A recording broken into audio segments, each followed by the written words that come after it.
Selamat pagi anak-anak, bagaimana kabarnya hari ini? Semoga kalian selalu sehat ya. Jangan lupa tetap patuhi protokol kesehatannya, yaitu menggunakan masker, sering-sering mencuci tangan, dan menjauhi kerumunan atau jaga jarak. Nah, di sini untuk hari ini Ibu ingin memberikan materi tentang interaksi makhluk hidup dengan lingkungannya. Jadi, kita udah masuk ke bab selanjutnya atau bab 2 di semester 2 ini. Oke, sebelum kita masuk ke intinya, Ibu ingin tanya sama kalian. Kalian tahu nggak apa yang dimaksud dengan lingkungan? Apa yang ada di benak kalian ketika kalian itu mendengar kata lingkungan? Nah, ada yang tahu? Ibu yakin kalian di rumah menjawab ya, walaupun ibu tidak mendengar, tapi ibu yakin sekali kalian berinteraksi dengan baik gitu. Iya, benar. Lingkungan itu adalah segala sesuatu yang berada di luar individu. Jadi contohnya nih, sekarang kamu berada di rumah. Berarti selain individu, itu namanya adalah lingkungan. Oke.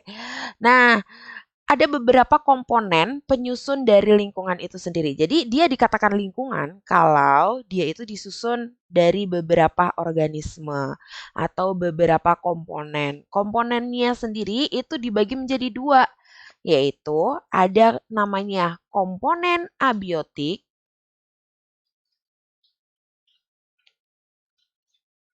oke, dan komponen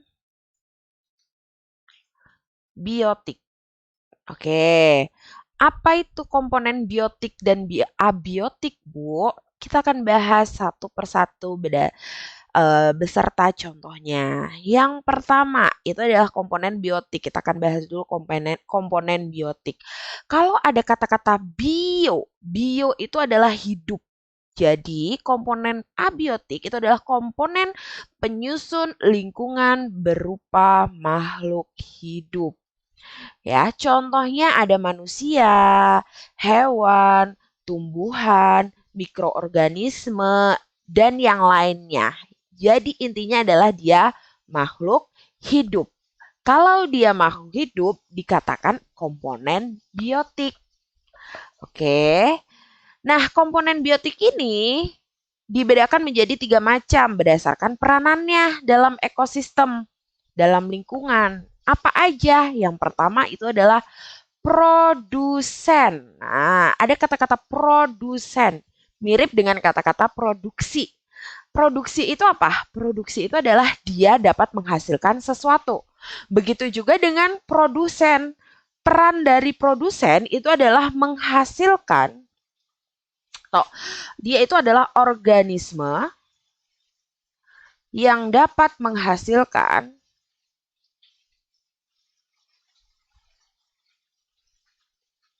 makanan sendiri.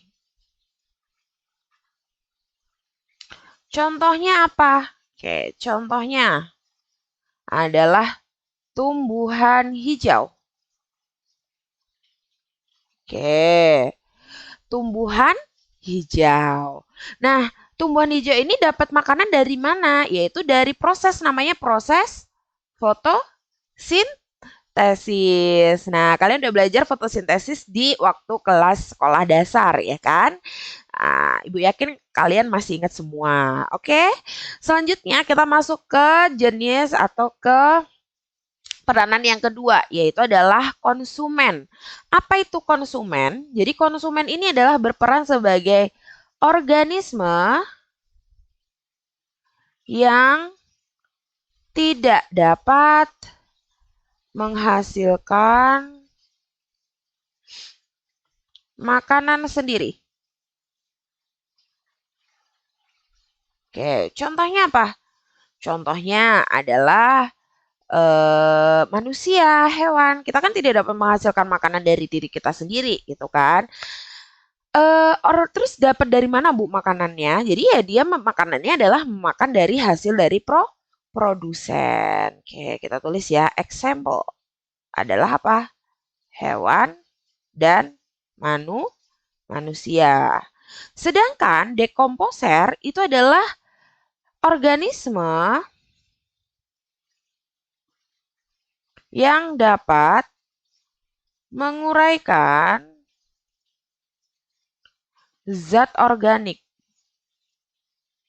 Zat organik yang dimaksud apa gitu kan. Jadi dekomposer ini berperan sebagai pengurai mikroorganisme yang sudah mati, dia diuraikan eh, sehingga menjadi zat-zat organik gitu. Jadi diuraikan. Pengurainya itu adalah dekomposer. Nah, selanjutnya adalah komponen abiotik. Jadi kalau ada A itu berarti tidak, bio mati, berarti dia itu tidak mati.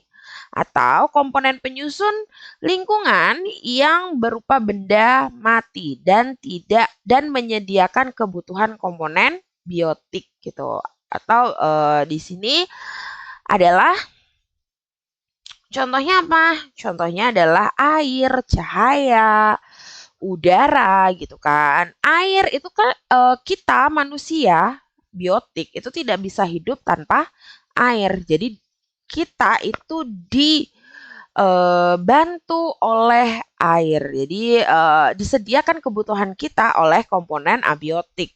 Cahaya, udara, kita bernafas untuk menghirup udara, oksigen. Berarti oksigen itu adalah komponen abiotik. Cahaya, kita ingin berjemur. Sekarang kan waktunya karena banyak virus, jadi kita harus berjemur. Buat apa? Buat meningkatkan daya tahan tubuh. Berarti kita membutuhkan komponen abiotik. Jadi abiotik itu adalah komponen yang dapat mendukung kelangsungan dari komponen biotik. Gitu. Ada cahaya, air, udara, terus apa lagi? Karbon dioksida, oksigen. Nah, itu adalah contoh dari komponen abiotik.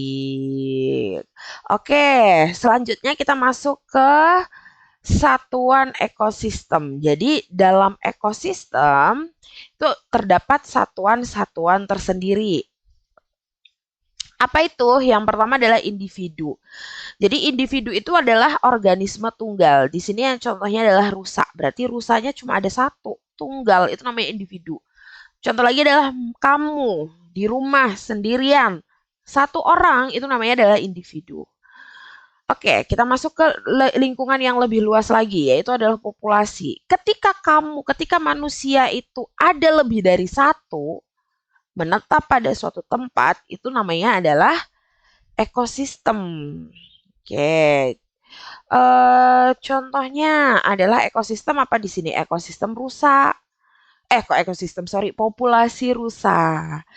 Nah, ini satu rusa itu namanya individu. Kalau banyak rusanya itu adalah namanya populasi.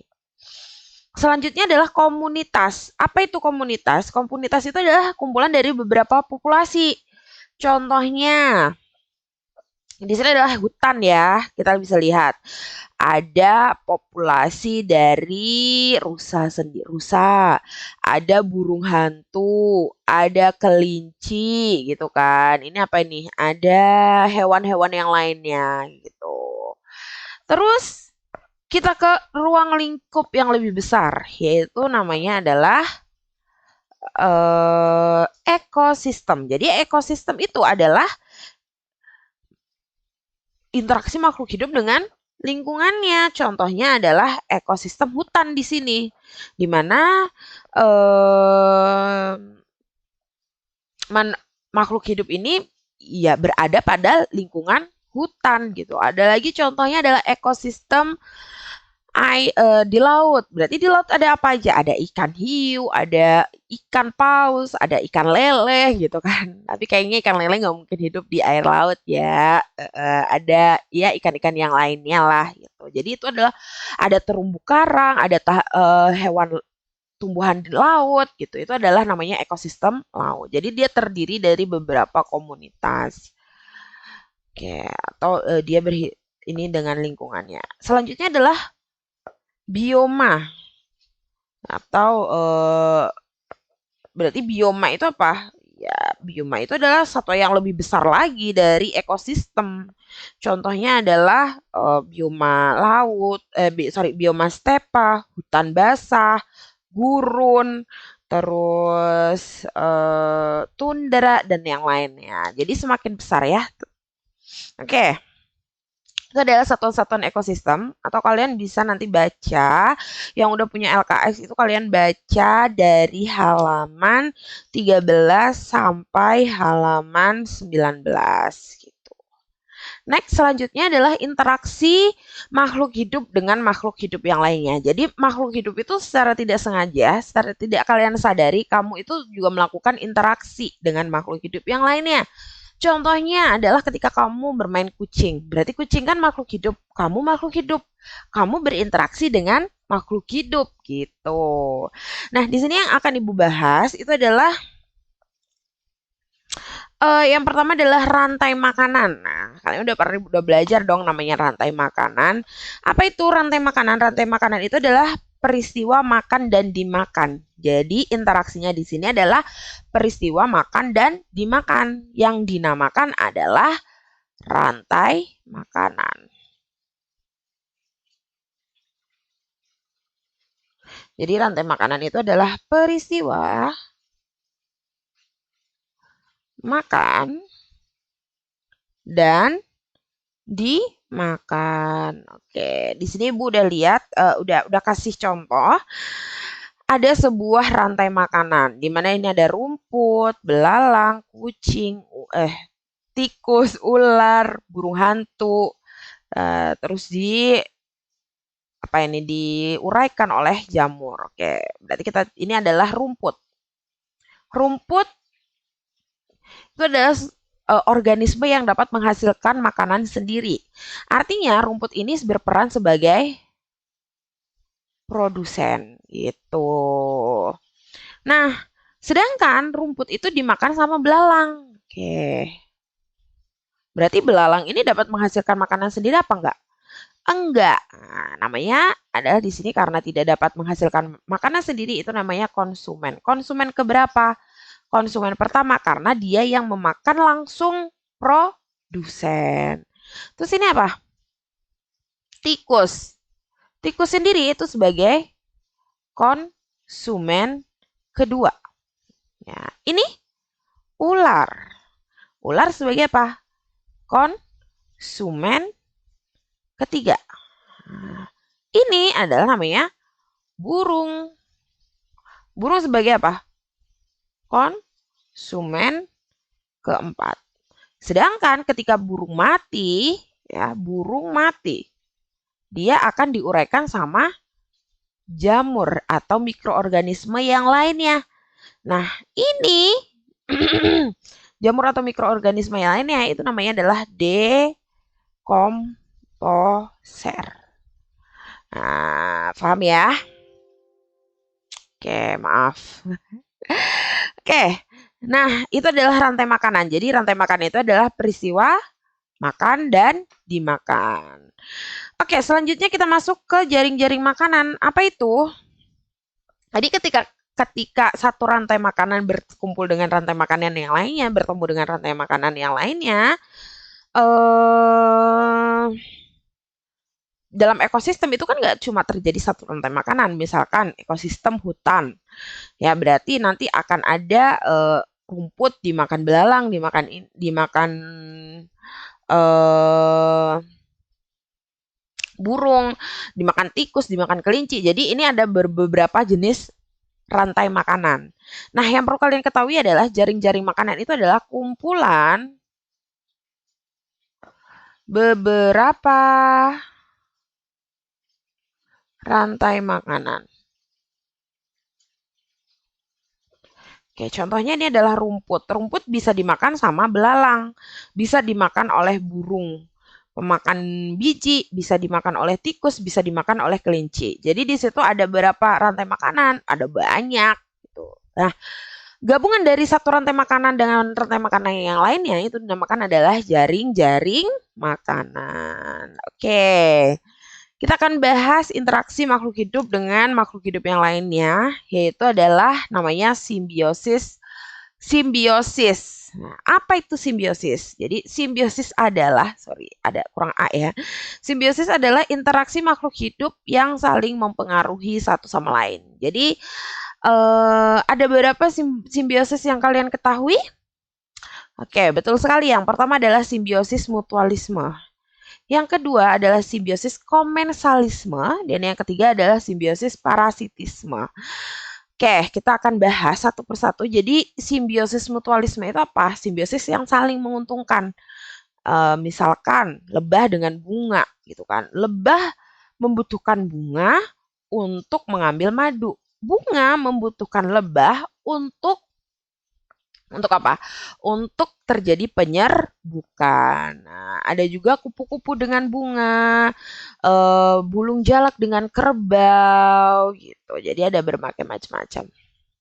Selanjutnya adalah komensalisme. Jadi yang perlu kalian ketahui adalah kalau komensalisme satu untung, organisme satu untung, yang lainnya itu tidak diuntungkan dan tidak dirugikan. Contohnya adalah ikan hiu dan ikan remora, tanaman anggrek dan pohon inang gitu. Jadi taman anggrek itu bisa hidup bisa hidup lewat perantara pohon inang gitu kan. Anggrek beruntung karena dia bisa hidup, sedangkan pohon inang biasa aja, dia tidak dirugikan dan juga tidak diuntungkan. Berbeda dengan parasitisme. Jadi parasit berarti yang satu untung, yang satu rugi. Contohnya adalah tali putri dengan inangnya, benalu dengan inangnya, kutu rambut dengan rambut manusia. Jadi ketika kamu ada di kutu rambut di kepala kalian gitu kan, kutu seneng karena dia dapat makanan dari darah kamu gitu. Sedangkan kita sebagai manusia gatel karena apa? Banyak kutunya gitu. Itu adalah macam-macam dari simbiosis. Oke. Ibu rasa udah selesai. Jangan lupa dikerjakan latihan soalnya. Jangan lupa sekali lagi kalian selalu menjaga protokol kesehatan. Sampai ketemu di lain waktu. Selamat pagi. Assalamualaikum warahmatullahi wabarakatuh.